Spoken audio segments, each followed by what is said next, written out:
viverde imponente, no gramado é que a luta não aguarda, sabe ser o que vem pela frente.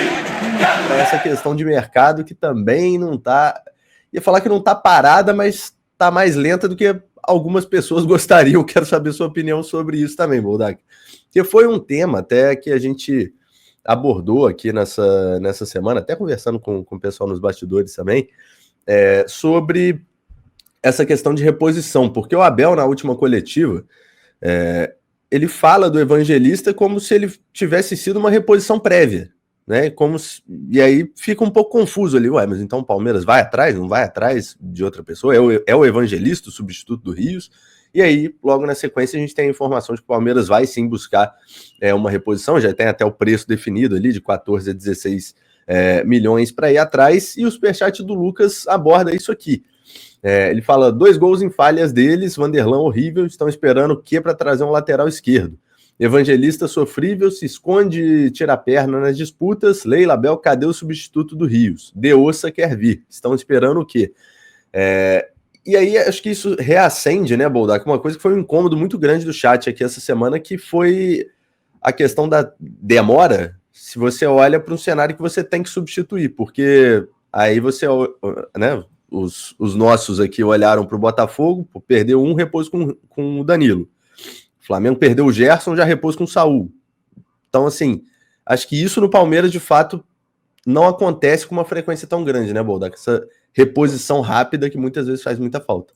E é o beabá, né? É o beabá. Se o Abel, de fato, ele tentou passar um pano para a diretoria ali, dizendo que esse trabalho prévio foi feito com a contratação do Lucas Evangelista, é matemático, né?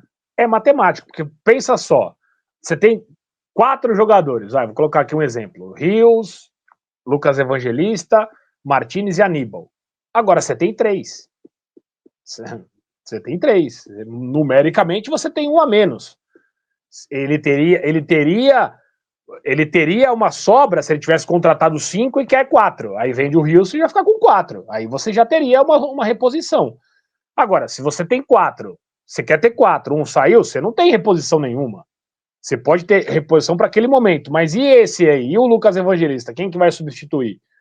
Então, assim, isso é uma questão que, infelizmente, a gente tem que falar, né? Infelizmente tem que falar. Não é o ideal. Não é o ideal. O Palmeiras já deveria ter tido um movimento para sair na terça-feira um, chegou outro na quarta. Todo mundo não sabia que o Rios ia sair?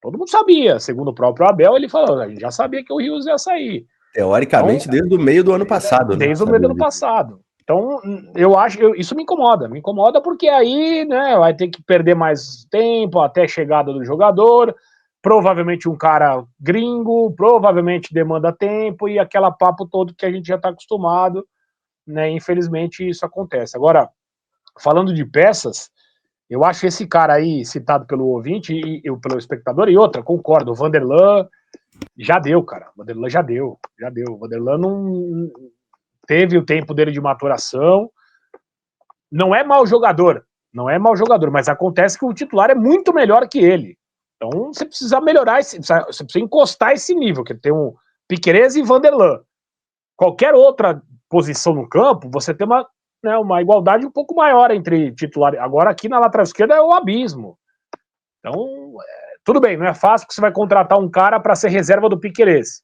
Beleza, concordo. Precisa achar um reserva hoje, o cara que chegue com essa condição, talvez não seja fácil, mas tem que procurar. É parte do trabalho de quem tá lá para fazer isso. Então, o Vanderlan, com todo respeito, menino do bem, gente boa tal, mas já teve o tempo dele de maturação, não, para mim, não evoluiu tanto assim, e segue sendo um jogador pouco confiável, né, quando é utilizado, e no campo tem dado isso, né? No campo tem mostrado que todo jogo que ele vai é um desespero. Todo jogo que ele joga é um desespero. Então, partimos desse ponto. Agora, em relação ainda ao volante, eu acho que tem que ser dessa forma. Tinha que ser dessa forma. Chega um na terça, sai um na terça, outro na quarta, já se apresenta, já usa o mesmo armário, ó. Deixa eu te ajudar a tirar as coisas aqui, ó. Leva a chuteira, ó. Ficou uma meia aqui, leva, eu já vou colocar as minhas coisas aqui no armário e segue o baile.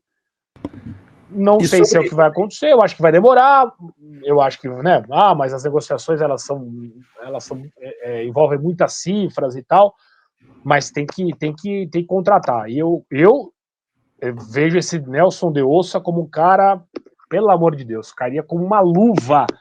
Uma luva, porque ele dá outra coisa que, tipo, o Palmeiras tem pouco e tinha muito com o Rios, que é o chute de fora da área. É um chute de fora da área muito forte, muito potente, uma característica dele, canhoto. E o Palmeiras tinha muito isso com o Rios.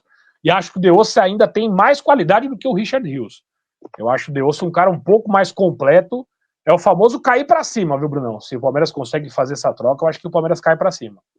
É exatamente a próxima pergunta que eu ia te fazer. O que você achava do De Ossa mesmo, porque é um jogador que de fato interessa o Palmeiras, que tem a disputa com o Betis, né, que também quer o jogador. Aí vamos ficar naquela, né, Boldaca? Torcer daqui para que a coisa não demore a ponto de esfriar o negócio, porque aí numa dessas se perde o De Ossa, aí tem que ir atrás de outro, pensar em outro. Vem quem? Quem quer, sabe? E a temporada rolando. A gente tem mata-mata. Tem o mata-mata, exato. E é uma posição que você não pode contratar por contratar, né? Esse cara especificamente que fazia o que o Rios fazia, acabamos de falar aqui, para jogos como o de ontem, por exemplo, ele é muito importante, cara. O cara do arrasto, o cara do condução de bola.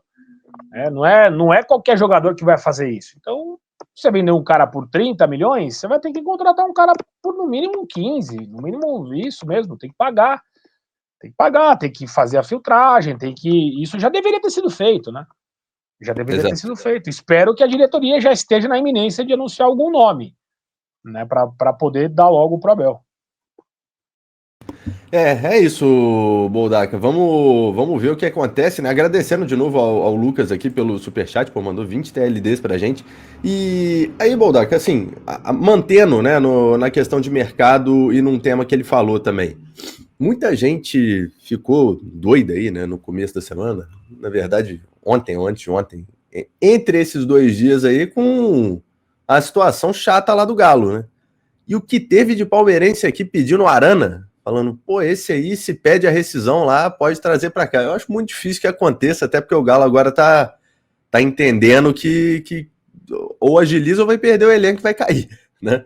Eu acho difícil que um cara desse saia de lá, mas acho que evidencia também, né, a questão do Vanderlan, todo respeito ao atleta, mas é exatamente isso que você falou, né, Bolda? Fica um degrau muito grande do titular pro reserva e vai ficando uma situação ruim para ele também, né? Porque vai gerando uma pressão absurda no cara, o cara vai ficando sem clima e acho que, de fato, o Palmeiras tem intenção, já deixou isso aberto também em bastidores de trazer reposição, só que tem essa intenção já tem um tempo e também não acontece.